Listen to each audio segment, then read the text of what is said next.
land of giants. Due to a host of incredible archaeological discoveries about its former inhabitants, the Italian island of Sardinia has been referred to by many as the land of the giants. In March 1974, a local farmer was plowing his fields on the island's western coast when he stumbled across a large statue fragment that would lead to 8 years of archaeological excavations and investigations. In all, archaeologists recovered more than 5,000 pieces of carved sandstone. They set about reconstructing the pieces and soon realized that they were assembling an army of stone, as these statues were representing boxers, archers, and warriors.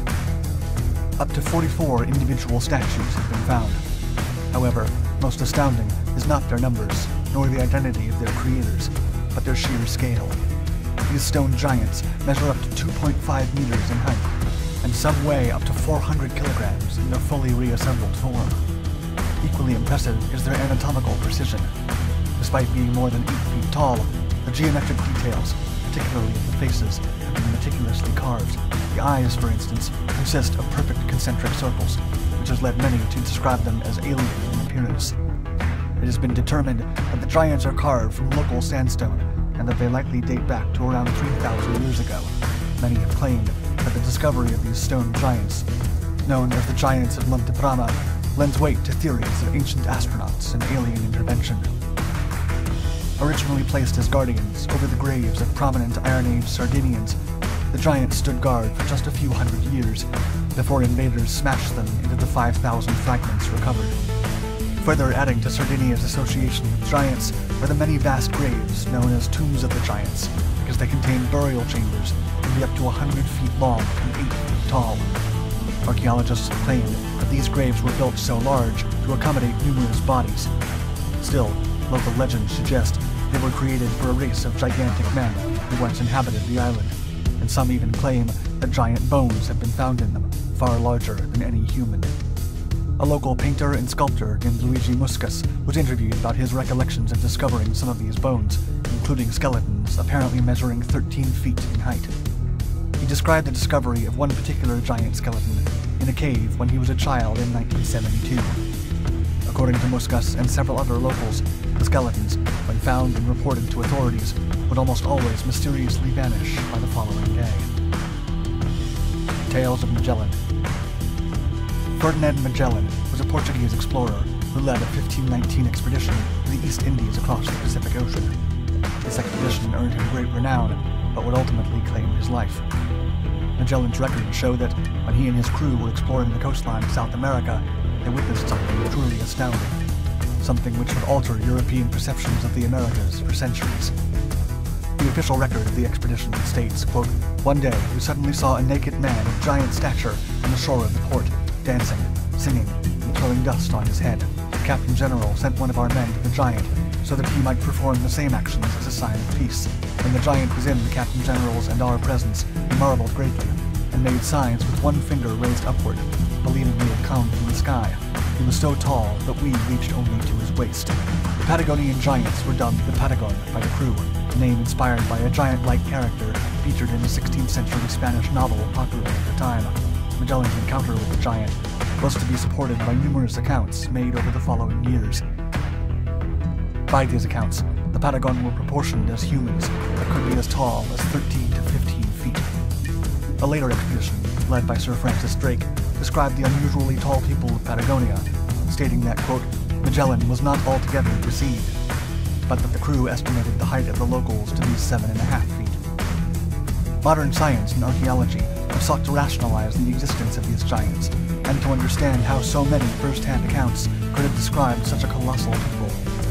One convincing photographic report from the late 19th century even depicts an Ona Patagonian man standing approximately 7.5 feet tall. Some have dismissed the claims as hoaxes or exaggerations. Still, with so much evidence in agreement that there did in fact exist a race of unusually tall people living in Patagonia, it's entirely plausible that there may have been some truth in it.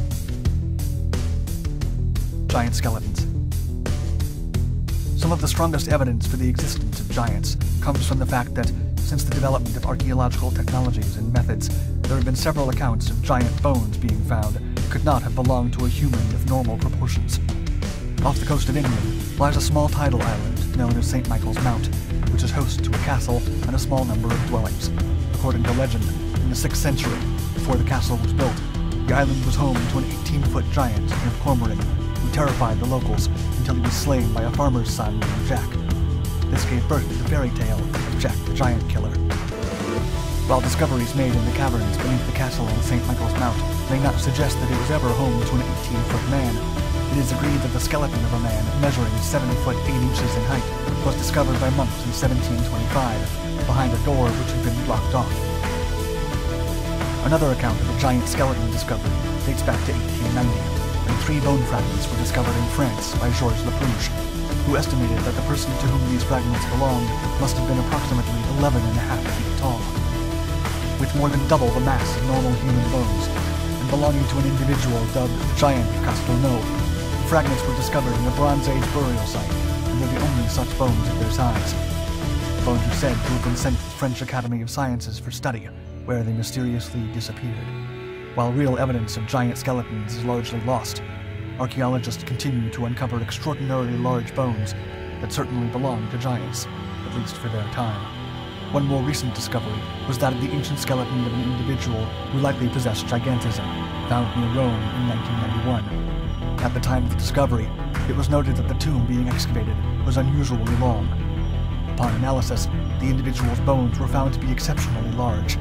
This prompted a medical investigation, which concluded that the individual must have suffered from gigantism, causing his early death between the ages of 16 and 20. The estimated height of the Roman giant was 6 feet 8 inches, which compared to the 3rd century Roman average height of around 5.5 feet, would undoubtedly have been considered gigantic. Lovelock Cave Giants. Lovelock Cave, previously known as Sunset Guano Cave, is located in a remote area of Nevada. Thanks to the unique treasures preserved inside, it has attracted the attention of archaeologists since its discovery in 1911.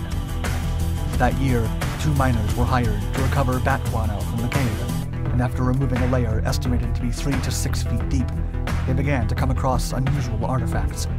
While their initial excavation was unprofessional and resulted in many damaged artifacts, it was clear that Lovelock Cave held a special significance. The first recoveries consisted of intricate items, weapons, tools, woven duck decoys, and primitive items of clothing, as well as bones said to belong to giants.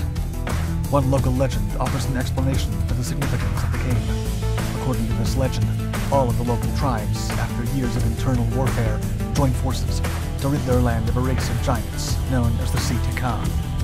They chased these red-haired giants, which they referred to as barbarians, to a cave where the giants took refuge.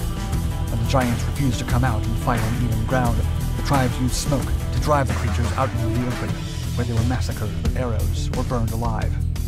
While it has been widely reported that the remains of 2 giants were recovered, including a male who had measured over 8 feet tall, this evidence has since vanished. Adding additional weight to the old tribal legend of the barbarian giants is the fact that a sandal measuring 15 inches long was amongst the artifacts found in Lovelock Cave. Gigantopithecus blacki.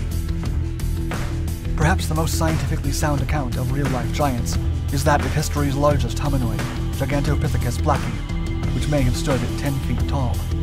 This ancient species of giant ape roamed the world a few 100,000 years ago, alongside our own evolutionary ancestors, and is estimated to have weighed an incredible 1,000 pounds.